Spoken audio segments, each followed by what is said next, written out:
Ndër të tjera në lajme do të ndiqni përgjatë 2 viteve grupi i të punësuarve me pagë minimale është përgjysmuar, ndërsa numri atyre që paguhen mbi 120.000 lekë është dyfishuar.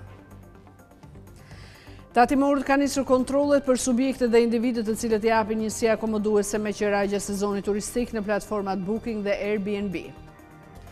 Banka Europiane për Indërtim dhe Zhvillim do të ndihmojë Shqipërinë në përpjekjet e saj për të zhvilluar energjinë e erës në det të hapur.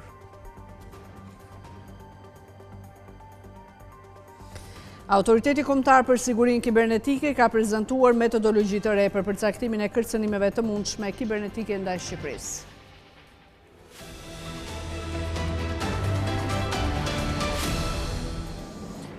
Ju përshëndet zonja dhe zotëri, do të jemi bashkë me lajmet qendrore. Përgjatë 2 viteve grupi të punësuarve me pagë minimale është përgjysmuar, ndërsa numri atyre që paguhen mbi 120.000 lekë është dyfishuar. Kështu të dhënat më të fundit tregojnë një zhvendosje të fortë drejt pagave më të larta, por dhe polarizim të heshtur të strukturës së të ardhurave. Në vetëm 2 vite, piramida e pagave në Shqipëri ka pësuar një transformim të dukshëm referuar të dhënave të Instat. Grupi të punësuarve me pagë minimale është përgjysmuar, ndërsa numri atyre që paguhen mbi 120.000 lekë bruto është dyfishuar. Të dhënat më të fundit për shpërndarjen e të punësuarve sipas pagës mesatare mujore bruto tregojnë një zhvendosje të fortë drejt pagave më të larta, por edhe një polarizim të heshtur të strukturës së të ardhurave. Në 3 mujorin e parë të vitit 2023, më shumë se 1 në 3 punësuar në Shqipëri, pra 38.8%, merrin një pagë që afrohej ose ishte në nivelin minimal të lejuar, por në fillim të vitit aktual ky grup përfaqëson vetëm 12.4% të punësuarve. Rënja me 26.4% është një ndër më të mëdha të regjistruar ndonjëherë në një periudhë kaq të shkurtër kohore. Nga ana tjetër, grupet e pagave më të larta janë rritur me ritme të shpejta po ashtu. Ata që marrin mbi 120.000 lekë janë rritur nga 7% në fillim të vitit 2023 në 13.5% në fillim të vitit 2025. Rritja është edhe më e fortë për grupin 95.000 deri në 120.000 lekë, nga 6% në 13%. Pra mund të themi se 1 në 4 punësuar sot merr mbi 95.000 lekë në muaj, një përqindje që 2 vite më parë nuk kalonte as 13%. Megjithatë, tabloja nuk është aq pozitive për të gjithë. Pothuajse gjysma e të punësuarve ose 48.2% në fillim të vitit aktual marrin më pak se 60.000 lekë bruto në muaj. Konkretisht 12.4% janë ende në nivelin e pagës minimale, 23% marrin 40.000 lekë deri në 50.000 lekë dhe 12.8% përfshihen në segmentin 50 deri në 60.000 lekë. Kjo nuk kupton se ndonëse strukturat e pagave kanë lëvizur, një përqindje shumë e madhe e popullsisë së punës mbetet në kufin të ulët të ardhurave, me një fuqi blerëse që nuk ndjek rritjen e madhe të çmimeve apo nivelin e jetesës. Administrata tatimore ka nisur kontrollet për subjektet dhe individët të cilët japin njësi akomoduese me qira gjatë sezonit turistik përmes platformave Booking dhe Airbnb. Synimi është deklarimi të ardhurave, por edhe mbledhja e detyrimeve. Të gjithë individët apo subjektet që japin apartamente me qira përmes platformave Booking dhe Airbnb përgjatë këtij sezoni turistik veror do të monitorohen me qëllim deklarimin e plotë të xhiros dhe pagesën e detyrimeve tatimore. Në planin e turizmit 2025, i cili ka nisur nga zbatimi, administrata tatimore programon monitorimin dhe analizimin e subjekteve në platformat Booking Airbnb për përcaktimin e çmimeve që ofrojnë strukturat akomoduese, duke bërë krahasimin me sistemin e fiskalizimit. Nga ana tjetër do të bëhet edhe verifikimi në terren i subjekteve të identifikuara me risk përgjatë periudhës qershor-shtator, si dhe monitorimi dhe raportimi i rasteve të ndryshme të denoncuara.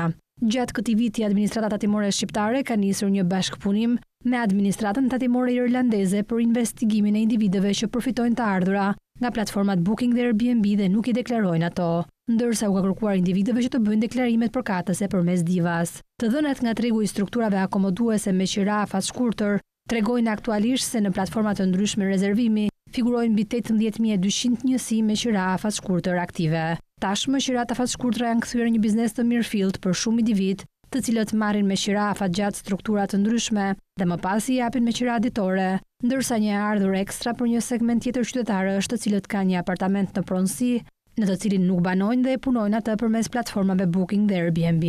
Fitimet në këtë rast janë të ndryshme për ata që e kanë si biznes, pasi kostot janë të shpërndara dhe më të ulta, dhe për ata individ që kanë vetëm një strukturë. Sipas të dhënave nga Instat, për 4 muajt e parë të vitit 2025 kanë hyrë rreth 301.000 shtetas italianë në territorin shqiptar. Italianët zënë në vendin e dytë pas shqiptarëve të Kosovës për ardhjet në Shqipëri, duke patur një rritje me 7.1% nga 4 mujori i parë i 2024-s.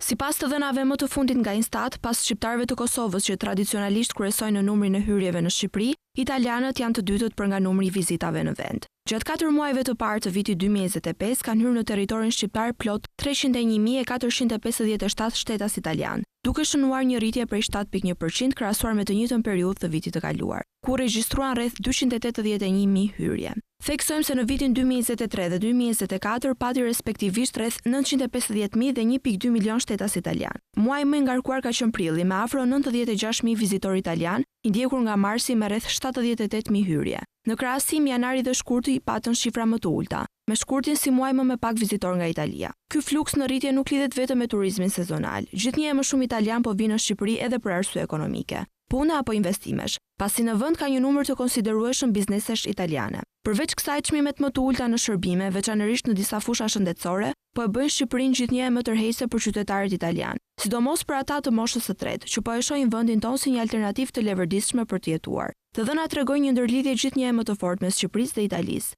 jo vetëm përmes turizmit, por edhe përmes lidhjeve sociale, ekonomike dhe kulturore. Kjo prirje pritet të vijojë në rritje, sidomos gjatë muajve të verës, duke pasur një ndikim të rëndësishëm në sektor si turizmi, tregu i pasurive të paluajtshme dhe shërbimet private në vend.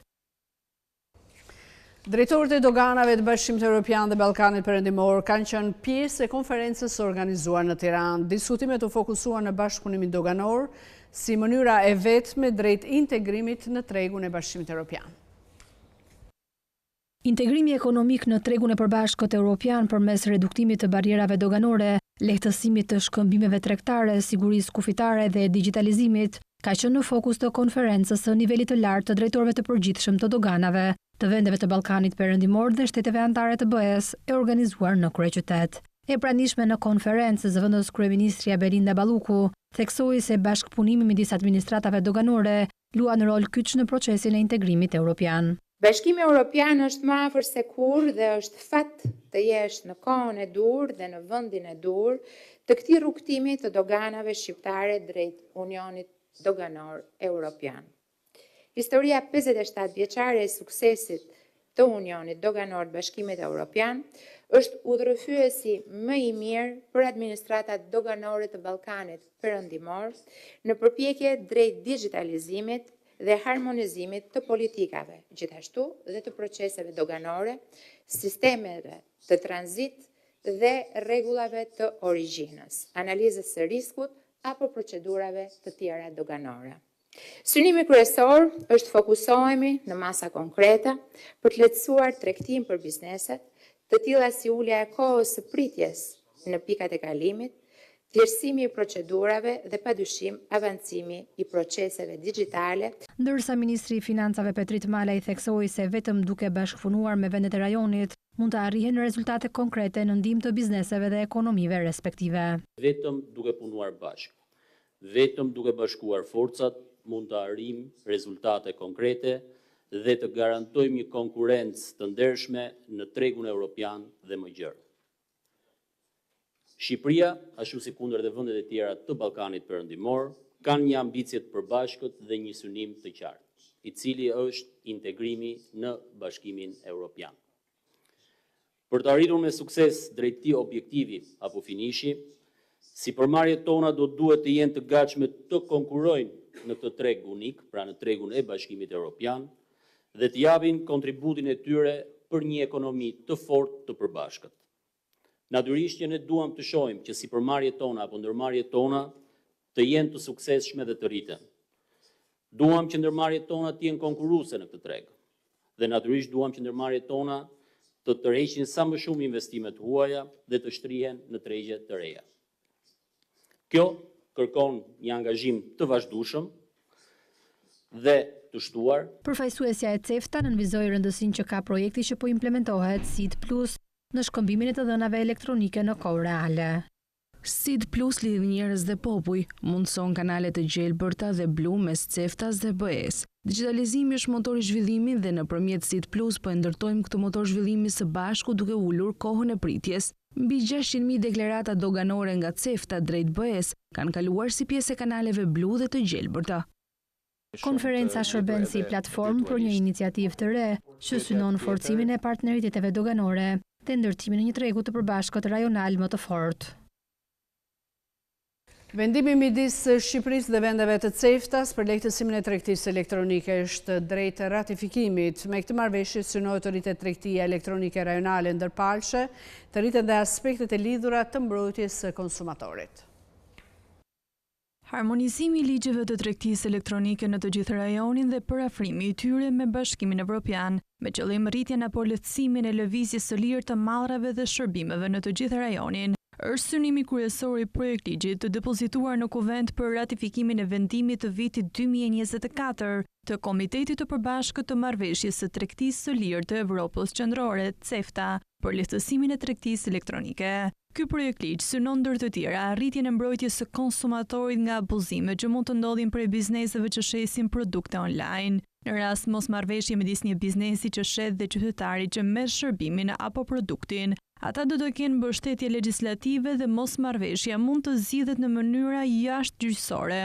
Sipas projektligjit, konsumatori pavarësisht se ka hyrë në një marrëdhënie kontraktore në largësi, do të ketë një periudhë 14 ditore për të tërhequr nga një kontratë në distancë, pa dhënë arsye dhe pa shkaktuar ndonjë kosto tjetër. Pra nëse dikush ka bërë një blerje online, ka të drejtë që brenda 14 ditëve ta ndërpresë porosinë ose ta kthejë produktin e marrë. Klienti mund të rimbursohet plotësisht brenda 14 ditëve nga tregtari, por produkti duhet të jetë në gjendje të mirë kur të kthehet. Nëse produkti humbet ose dëmtohet gjatë transportimit të siguruar nga tregtari, përgjegjësinë do e mbajë ky i fundit, por nëse transportuesi është siguruar nga konsumatori për të transportuar mallrat dhe nuk ishte ofruar nga tregtari, atëherë përgjegjësinë do e mbajë qytetari. Biznesi duhet të dorëzojë mallrat duke transferuar zotërimin fizik ose kontrollin e mallrave të konsumatori pa vonesa, brenda 30 ditëve nga kryerja e porosisë, me përjashtim të rasteve ku palët kanë rënë dakord për një afat tjetër. Nëse malli nuk dorëzohet brenda kësaj periudhe, nëse lejojnë rrethanat, mund të shtyhet dorëzimi me një periudhë shtesë. Nëse përsëri malli nuk dorëzohet, konsumatori ka të drejtë të anulojë porosinë dhe tregtari kompenson atij shumën e paguar. Banka Europiane për Ndërtim dhe Zhvillim do të ndihmojë Shqipërinë në përpjekjet e saj për të zhvilluar energjinë e erës në det të hapur. Zakonisht në Korrikë dhe Gush, Shqipëria regjistron nivelet më të larta të importit, duke qenë se nuk ka rreshje të mjaftueshme për të prodhuar energji elektrike nga hidrocentralet. Banka Europiane për Ndërtim dhe Zhvillim miratoi të ente një program që synon të ndihmojë Shqipërinë në përpjekjet e saj për të zhvilluar energjinë e erës në det të hapur. Në dokumentin e bankës theksohet fakti se sistemi energjetik shqiptar dominohet nga hidrocentralet, që përbëjnë 95% të kapacitetit të instaluar të vendit, me një total prej 2096 MW të instaluar, duke bërë kështu Shqipërinë vendin me pjesën më të lartë të gjenerimit të energjisë rinovueshme në Europën juglindore. Kapaciteti instaluar hidroenergjetik përfshin kryesisht impiante të mëdha mbi 10 MW që prodhojnë 1904 MW, ndërsa impiantet e vogla hidroenergjetike arrin në 192 MW. Sipas Bersh, varësia nga sistemi hidro konsiderohet të bëhet më kritik për shkak të ndryshimeve klimatike, me stim verore gjithnjë më të nxehtë dhe të thatë, kur rreshtet janë në sasinë e tyre më të ulët dhe kërkesa për energji elektrike është në nivelin e saj më të lartë. Zakonisht në Korrikë dhe Gush, sipas Bersh, Shqipëria regjistron nivelet më të larta të importeve, duke qenë se nuk ka rreshje të mjaftueshme për të prodhuar energji elektrike nga hidrocentralet. Si rezultat, vendi synon të diversifikojë burimet e gjenerimit, ku energjia diellore dhe e erës janë dy burimet më prioritare që do të zhvillohen në periudha fatshkurtër, si pjesë e një tranzicioni më të gjerë drejt një sistemi energjetik të qëndrueshëm dhe të dekarbonizuar. Diversifikimi i prodhimit përmes centraleve të erës në det të hapur si teknologji ka përparësi të tilla si prodhim më i qëndrueshëm dhe i parashikueshëm, si dhe plotësim më i madh sezonal dhe ditor i kërkesës. Eksplorimi i kësaj teknologjie sjell një zhvillim të rëndësishëm dhe koherent të prodhimit të energjisë në vend, përfundon dokumenti i miratuar nga Bersh. Aktualisht në Shqipëri nuk prodhohet energji nga era, ndërsa në fund të vitit të kaluar, pranë Ministrisë së Infrastrukturës dhe Energjisë mbërritën 2 aplikime për ndërtimin e centraleve për prodhim nga ky burim energjie. Të dy projektet janë parashikuar të zhvillohen në bashkinë Vahu-Ideës, teksa kapaciteti i parashikuar për të instaluar në njërin projekt është 22.8 MW, ndërsa në tjetrin 17.1 MW. Aplikimet të ngjashme u paraqitën edhe më herët gjatë vitit të kaluar për centrale të mëdhenj eolik. Njëri prej tyre përfshinte një kapacitet të instaluar për 120 MW, ndërsa tjetri 55 MW. Sipas të dhënave nga enti rregullatori i energjisë, aktualisht janë vetëm 2 kompani të licencuara në prodhimin e energjisë elektrike nga era, por implantet nuk kanë hyrë ende në prodhim. Në korrik 2023, Ministria e Infrastrukturës dhe Energjisë shpalli projektet fituese të Ankandit për parqe eolike, duke kualifikuar 3 kompani me kapacitet total prej 222.48 MW. Qeveria shqiptare ka miratuar në parim marrëveshjen me Serbinë për njojën e periudhave të sigurimeve shoqërore dhe kontributeve të punës për punëtorët shqiptar dhe serb në shtetet respektive. Këshilli i Ministrave ka miratuar marrëveshjen për njohjen e sigurimeve shoqërore mes Republikës së Shqipërisë dhe Republikës së Serbisë për të gjitha ata shtetas që kanë dhënë kontributet në shtetet respektive. Marrëveshja ka për qëllim garantimin e të drejtave të sigurimeve shoqërore për shtetasit shqiptar dhe serb, duke siguruar kështu transferimin dhe njohjen e periudhave të sigurimit, përfitimeve të pensionit dhe përfitimeve të tjera të lidhura me sigurimet. Ky vendim përbën një hap konkret drejt përmirësimit të mbrojtjes sociale të qytetarëve që jetojnë apo kanë jetuar duke punuar në të dyja vendet. Kujtojmë që nga një korriku nisim përfitimet e marrëveshjes së pensioneve me Italinë për të gjithë ata shtetas shqiptar dhe italian, të cilët kanë punuar dhe kontribuar në të dyja shtetet. Nga nënshkrimi tek implementimi i marrëveshjes për njohjen e pensioneve italo-shqiptare, ka kaluar thuajse një vit e gjysmë. Por një ndër përpjekjet për sa i përket njohjes së sigurimeve shoqërore është edhe Greqia, si një ndër vendet që ka numrin më të lartë të emigrantëve shqiptar, ndërsa premtimet janë se njohja e pensioneve me shtetin grek do të ndodhë brenda vitit 2030, por cilat janë shtetet që Shqipëria has më shumë vështirësi për një marrëveshje konkrete për pensionet. Disa nga shtetet si Shtetet Bashkuara të Amerikës, e cila ka një sistem ndryshe nga Shqipëria për skemën e pensioneve, gjithashtu Franca, Anglia, Spanja e Danimarka, mund të listohen si shtetet të cilat kanë një shkallë vështirësie më të madhe për të konkretizuar marrëveshjet.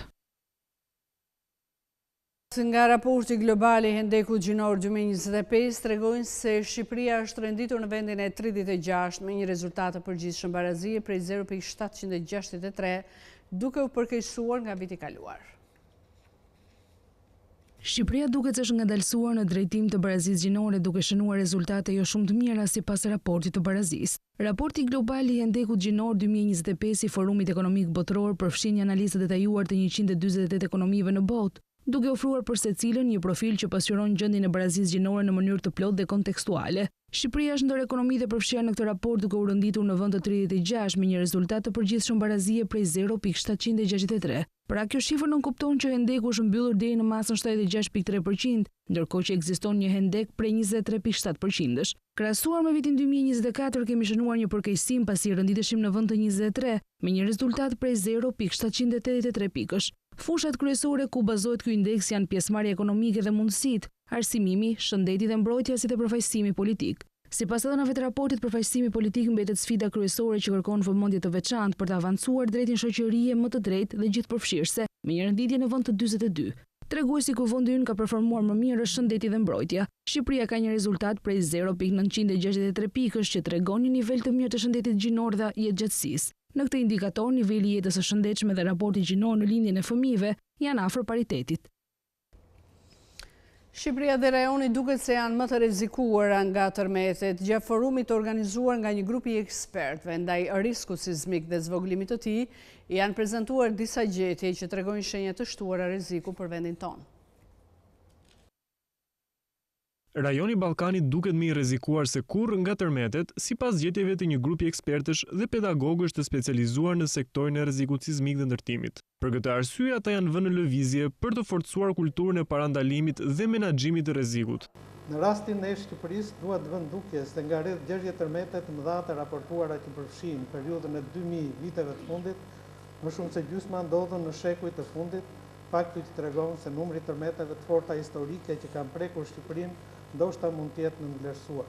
Sipas diskutimeve në forumin e risku sismik dhe zvogëlimit të tij, ekspertët analizuan se qytetet më të rrezikuara nga tërmetet janë Tirana, Durrësi, Vlora dhe Elbasani, duke rritur ndjeshëm koeficientin e përgjithshëm të rrezikut sismik për vendin. Probabiliteti i mundësisë së ndodhjes dhe historiku i ngjarjeve sismike në vendin tonë është sigurisht mesatare në të lartë, prandaj edhe në këtë kuadër i gjithë hartimi i procedurave dhe i akteve nënligjore për mbrojtjen civile nisi nga hartimi i vlerësimit të riskut fatkeqësive në nivel kombëtar. Gjatë aktivitetit u theksuar rëndësia i qendërtimeve të reja në Shqipëri të bëhen duke respektuar standardet e qëndrueshmërisë ndaj tërmeteve. U thos si shembull Japonia, një vend i prekur shpesh nga tërmetet të fuqishme, por që fal strukturave të sigurta rrallë përballet me dëme të mëdha materiale. Autoriteti kombëtar për sigurinë kibernetike ka prezantuar një metodologji të re për përcaktimin e kërcënimeve të mundshme kibernetike ndaj Shqipërisë. Sipas kësaj metodologjie, autoriteti do të vlerësojë rreziqet e sigurisë kibernetike për operatorët që ofrojnë shërbime kritike dhe të rëndësishme.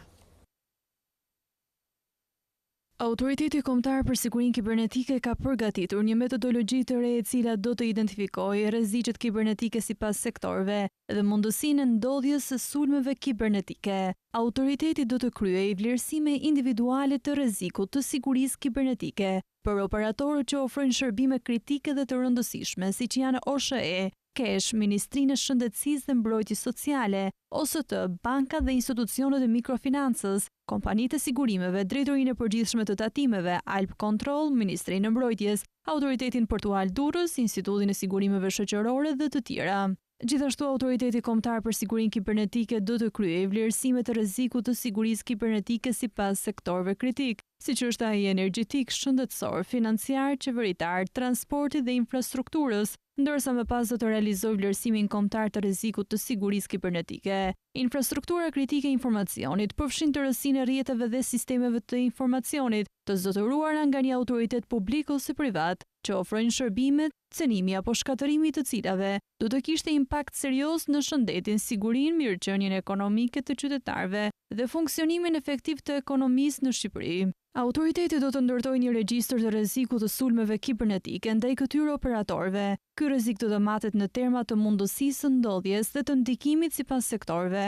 Ndikimi mund të jetë financiar, social, ligjor dhe reputacional. Për të përcaktuar mundësinë e ndodhjes së një sulmi kibernetik, Autoriteti Kombëtar për Sigurinë Kibernetike vlerëson arkitekturën dhe mjedisin e sistemit të informacionit të institucionit, qasjen në sisteme, qëndrueshmërinë kibernetike, forcën dhe natyrën e kërcënimit, dobësi dhe efektivitetin e kontrolleve ekzistuese e të tjera. Shqipëria është përballur me mjaft sulme kibernetike vitet e fundit. Digitalizimi i shërbimeve ka sjellë shumë lehtësira për qytetarët, por nga ana tjetër ka rritur mundësinë e ndodhjes së sulmeve kibernetike.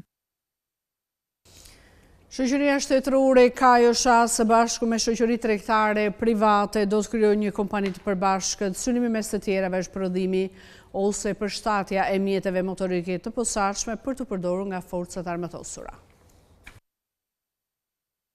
Këshilli i Ministrave ka miratuar kushtet e negocimit të shoqërisë shtetërore Kajo me shoqëri tregtare private me qëllim krijimin e një shoqërie aksionare të përbashkët, mes të tjerave prodhimin ose përshtatjen e mjeteve motorike të posaçme për të përdorur nga forcat armatosura të Republikës së Shqipërisë, strukturat e sigurisë dhe të emergjencave civile. Shoqëria Kajo do të ketë një pjesëmarrje jo më të ulur se 45% të aksioneve në shoqërinë e përbashkët që do të krijojë me shoqëri private sipas këtij vendimi. Gjithashtu, Kajo do të kontribuojë në entitetin e ri tregtar me pasuri të paluajtshme në masën jo më pak se 20.000 metra katror që do të vijë në përdorim shoqërisë së përbashkët pa të drejtë tjetërsimi. Po kështu, gjatë procesit të negocimit, në çdo rast siguron nga subjekti me të cilin negocion minimalisht një vlerë investimi jo më të ulur se 15 milion euro në harkun kohor të 3 viteve, punësimin e jo më pak se 150 punonjësve në harkun kohor të 3 viteve,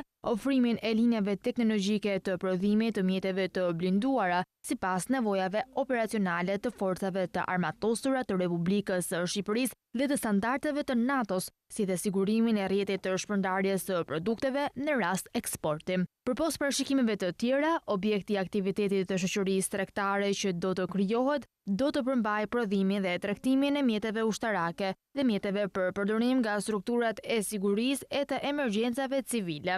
Gjatë negociatave, administratorët e shoqërisë që do të krijohen zgjidhen me dakordsinë e shoqërisë Kajo, por edhe siguron nga pala tjetër se minimalisht 50% e këshillit drejtues që do të krijohet do të emërohen nga Kajo. Shoqëria Kajo ofron nëpërmjet strukturave të ruajtjes dhe sigurisë në Ministrinë e Mbrojtjes dhe Forcave të Armatosura të Republikës së Shqipërisë garancinë e sigurisë fizike të ambienteve të prodhimit të mjeteve ushtarake, të dhëna teknike dhe tregtare në lidhje me këto mjete dhe sigurimin e çdo informacioni teknik dhe projektimin e këtyre mjeteve në përputhje me legjislacionin që rregullon veprimtarinë e tyre.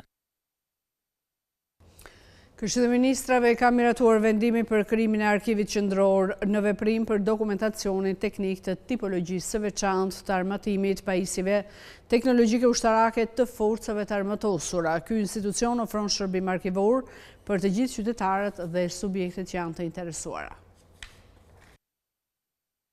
Këshilli i Ministrave ka miratuar vendimin për krijimin e arkivit qendror në veprim për dokumentacionin teknik të tipologjisë së veçantë të armatimit pajisjeve teknologjike ushtarake të forcave të armatosura me seli në Tiranë. Arkivi qendror në veprim për dokumentacionin teknik të tipologjisë së veçantë të armatimit pajisjeve teknologjike ushtarake të forcave të armatosura financohet nga buxheti i shtetit dhe burime të tjera të lishme sipas legjislacionit në fuqi. Buxheti i arkivit përbën zë të veçantë në buxhetin e Ministrisë së Mbrojtjes. Po kështu, arkivi qendror organizohet në nivel qendror dhe ushtron veprimtarinë e tij në të gjithë territorin e Republikës së Shqipërisë brenda fushës së përgjegjësisë së Ministrisë së Mbrojtjes, si dhe ka stemën, vulën e vezyrtare e logon. Vula ka formën dhe elementet e përcaktuara e cila prodhohet, administrohet dhe ruhet në përputhje me legjislacionin në fuqi. Arkivi qendror ka për mision ruajtjen, përpunimin, administrimin, digitalizimin dhe shërbimin e dokumentacionit teknik të municioneve, të prodhimit të armëve dhe çdo dokument që i shërben kësaj industrie. Gjithashtu ka për detyrë të tërheqë për ruajtje, administrim, digitalizim, deklasifikim dhe shërbim të gjithë dokumentacionin e tipologjisë së veçantë të industrisë së prodhimit të armëve dhe të përpunimit të dokumentacionit tipologjik nga institucionet fond krijuese. Njëkohësisht, arkivi qendror ofron shërbim arkivor për qytetarët dhe subjektet e interesuara për dokumentet e tipologjisë së veçantë të armatimit pajisjeve teknologjike ushtarake të forcave të armatosura që kanë në ruajtje dhe administrim nëpërmjet shërbimit të dokumenteve të tipologjisë së veçantë të njësuara me origjinalin, shërbimi dhe shfrytëzimi i dokumenteve bëhet kundrejt pagesës. Ndërkohë, arkivi qendror administron, digitalizon dhe shërben dokumentacionin e tipologjisë së veçantë për një afat për 115 vjetësh nga momenti i dorëzimit pranë këtij arkivi nga institucionet fond krijuese. Institucionet fond krijuese të forcave të armatosura, të cilat ruajnë, përpunojnë, administrojnë dokumentacionin e një tipologjie të veçantë, dorëzojnë dokumentacionin pranë arkivit qendror, jo më vonë se 5 vjet nga data e mbylljes operativitetit të dokumentit e fond krijuese. Në arkivi qendror funksionon komisioni i ekspertizës, i përbërë nga jo më pak se 5 antar, me kryetar drejtori në arkivit. Komisioni i ekspertizës harton listën konkrete të dokumenteve me rëndësi historike kombëtare dhe të dokumenteve me afat ruajtje të përkohshme, si dhe përcakton afatet e ruajtjes për këto të fundit, jo më pak se 15 vjet dhe jo më shumë se 25 vjet.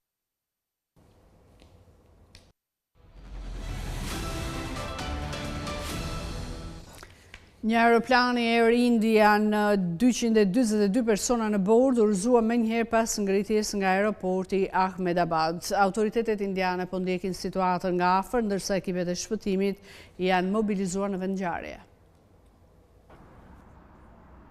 Një avioni Air India që udhëtonte për në aeroportin Gatwick të Londrës është rrëzuar gjatë ngritjes në aeroportin e Ahmedabad. Sipas të dhënave, avioni kishte 230 pasagjerë dhe 12 antar të stafit. Nga këta, 169 shtetas indian, 53 britanik, 1 shtetas kanadez dhe 7 portugez. Burime nga Ministria e Aviacionit e Indisë shprehen rënditjen pas rrëzimit të mjetit fluturues në shtetin Gujarati. Jemi në gatishmëri të lartë, po e monitorojmë situatën dhe kemi udhëzuar të gjitha agjencitë aviacionit dhe reagimet ndaj emergjencave që të ndërmarrin veprime të shpejta. Ekipet e shpëtimit janë mobilizuar dhe po bojnë të gjitha përpjekjet për të siguruar që ndihma mjekësore të dërgohet me nxitim në vendngjarje, u shprehen ata. Faqet online të gjurmimit të fluturimeve tregojnë se avioni është një Boeing 787-8 Dreamliner, po ndjekim raportet për një rrëzim të fluturimit të Air India nga Ahmedabad në Londër. Ne morëm sinjalin e fundit nga avioni vetëm disa sekonda pas ngritjes, shkroi Flight Radar në një postim në X. Pamjet në media sociale tregojnë një avion që fluturon ulët duke zbritur drejt një lagje banimi përpara se të shpërthejë në flak. Një imazh tjetër duket se tregon bishtin e avionit në çatinë e një ndërtese banimi pas rrëzimit. Megani Nagar është një zonë periferike banimi në Ahmedabad në perëndim të Indisë. Banka Europiane e Investimeve ka trefishuar skemën për financimin e industrisë së mbrojtjes në 3 miliardë euro. Kjo shënon herën e parë që institucioni ofron financim të ndërmjetësuar në këtë sektor.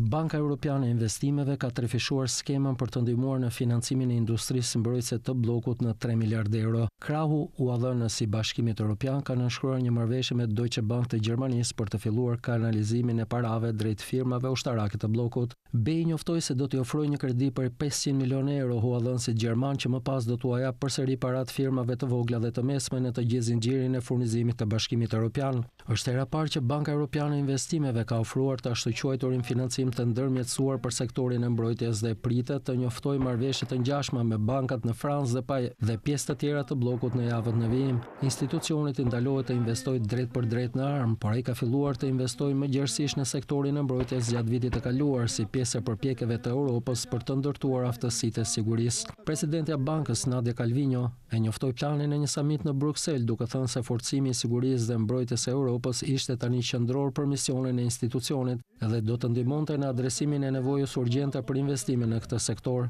Rritja trefishe u dhënës që u miratua fillimisht në dhjetor pasqyroi interesin jashtëzakonisht të fortë të bankave tregtare në të gjithë Europën për të përfshirë në forcimin e mbrojtjes. Kjo vjen në një kohë kur vendet europiane janë në presion të madh nga presidenti amerikan Donald Trump për të rritur shpenzimet e tyre të mbrojtjes. Gjermania paraqiti planin e saj për 500 miliardë euro për shpenzimet e mbrojtjes dhe infrastrukturës më herët gjatë vitit dhe shumë vende të tjera po sinjalizojnë plane të ngjashme. Çmimet e aksioneve të firmave të mëdha europiane të armëve janë rritur, por shumë firma më të vogla mbeten të kufizuara nga mungesa e financimit. Drejtori ekzekutiv i Deutsche Bank tha se kjo po ndikon qindra firma më të vogla që furnizojnë pjesë thelbësore. Banka ka formuar një grup të brendshëm që përfshin një gamë departamentesh për të punuar me financimin e mbrojtjes. Shtetet e Bashkuara kanë treguar gatishmëri për të zgjatur pezullimin e tarifave për partnerët tregtar. Kjo mund të japë më shumë kohë shteteve të negociojnë një zgjidhje përfundimtare tregtare me administratën Trump. Sekretari amerikan i thesarit Scott Bessent sinjalizoi gatishmërinë e administratës Trump për të zgjatur pauzën aktuale 90 ditore të tarifave për të nëntkorrikur për partnerët kryesor tregtar. Shtetet e Bashkuara kanë 18 partnerë të rëndësishëm tregtar, tha Bessent në një seancë dëgjimore në Washington. Sipas tij, administrata Trump po punon për të arritur marrëveshje me ato vende. Ka shumë gjasa që për ato vende dhe bllloqet tregtare si Bashkimi Evropian që po negociojnë me mirëbesim. Shtetet e Bashkuara do të shtyjnë datën për të vazhduar negociatat. Nëse dikush nuk po negocion, atëherë as ne nuk do ta bëjmë, u shpreh Bessent. Deri më tani zyrtarët e administratës Trump nuk kishin shprehur gatishmërinë për të zhvendosur pezullimin 90 ditor të tarifave, pa arritur të paktën kushtet e një marrëveshje para skadimit të afatit, ndërsa komentet e Bessent tregojnë se qeveria mund të jetë më e prirur të ndryshojë afatin e vetvendosur, ndërsa momenti po afrohet. Pauza 90 ditore Donald Trump mbi tarifat reciproke u njoftua më 9 prill dhe do të përfundojë në më pak se një muaj. Zyrtarët e Trump kanë thënë vazhdimisht se janë afër në shkrimit të marrëveshjeve tregtare me shumë vende, por deri më tani Shtëpia e Bardhë ka njoftuar vetëm një marrëveshje zyrtare tregtare me Mbretërinë e Bashkuar dhe një marrëveshje kornizë me Kinën. Pakti SBA-Kin u njoftua të mërkurën, por detajet e plota janë ende të paqarta. Kemi ardhur kështu në fund, por unë i kujtoj se për më tepër informacione ju mund të na gjeni edhe në adresën tonë në internet skantv.al, ku mund të gjeni gjithçka mbi ekonominë, bankat, sigurimet, tregjet financiare të tjerë. Gjithashtu mund të na ndiqni edhe në rrjetet sociale si Facebook, Instagram, YouTube dhe LinkedIn. Unë ju falenderoj që na keni ndjekur, bashkë, mirë takofsh.